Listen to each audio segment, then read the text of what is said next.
this is me, KC Carnopis, and let me take you to the Spaniards' colonization.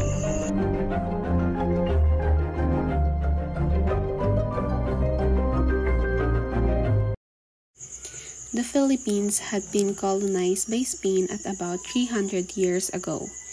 It all started with the discovery of the Philippines by Ferdinand Magellan in 1521.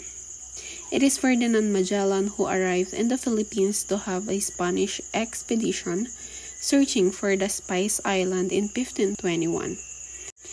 Magellan never completed the journey by himself. He was then killed by the encountered native in the Philippines after having claimed Philippines is for Spain. Magellan's arrival introduced Christianity in Cebu. It is all started the baptism of King Humabon and Queen Juana of Cebu. However, Magellan's plan to aim whole Philippines for Spain encountered a stiff resistance from the other natives, particularly Lapu-Lapu, the chief in the neighboring of Mactan Island in what is known the Battle of Mactan, that was fought on April 27, 1521. Magellan and his 100 soldiers fought Lapu-Lapu and his 100 warriors. Clearly outnumbered of Magellan's soldier, and most of his soldier was killed. The Battle of Mactan did not stop the Spaniards to colonizing the Philippines. It was followed by the voyage of Miguel Lopez de Legazpi, who was famous for the blood compact with Rehisacatuna of Bohol. In 1567, when Miguel Lopez de Legazpi concluded the friendship with the native chiefs, or what is called the Daros, Spain's primary aim and intention in the Philippines was to spread the religion, the Roman Catholicism. There are three main reasons why the Spaniards wanted to spread their power across the world.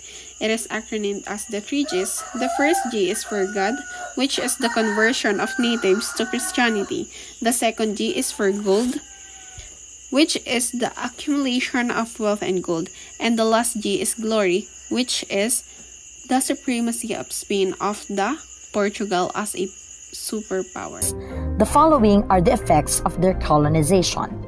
The first one is the massive change in the cultural and natural heritage of the Philippines. Much of the rainforests of the country were replaced by agricultural and townscape areas. The forests that became agricultural fields were owned by the Spanish hacienderos with Filipino slaves. The replacement of forests was caused by the growing population of Spanish imperialists and natives and the importation of different crops from the Americas and the Europe. The second one, and probably the most obvious and important impact of Spanish colonization, is the introduction of Roman Catholicism. The new religion paved the way for the clergy to rule and the establishment of various churches. Various accounts have noted that many churches were established on the top of pre-colonial cemeteries, the house of a datu, or a traditional dambana structure. The tactic was used by the Spanish friars to show that the new faith has the power to destroy religions that they deemed lesser that of the European religion. The Spanish colonization process also initiated a tactic to destroy all forms of government that are not inclined to the Spanish crown. Among the notable government destroyed were in Tondo, Manila, Cebu, Panay, Maguindanao, Bigan, Taytay, and Mindoro.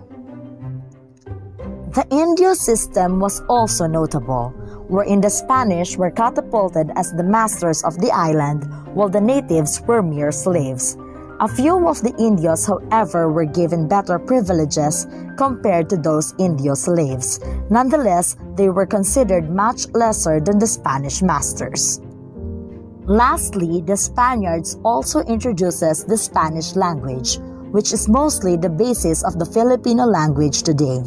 Though much of the indigenous languages were not abolished, majority of the indigenous scripts fell into the demise. The Spanish conquest brought fundamental changes in the lives of the native population in the Philippines. The Spaniards introduces new customs and a new religion.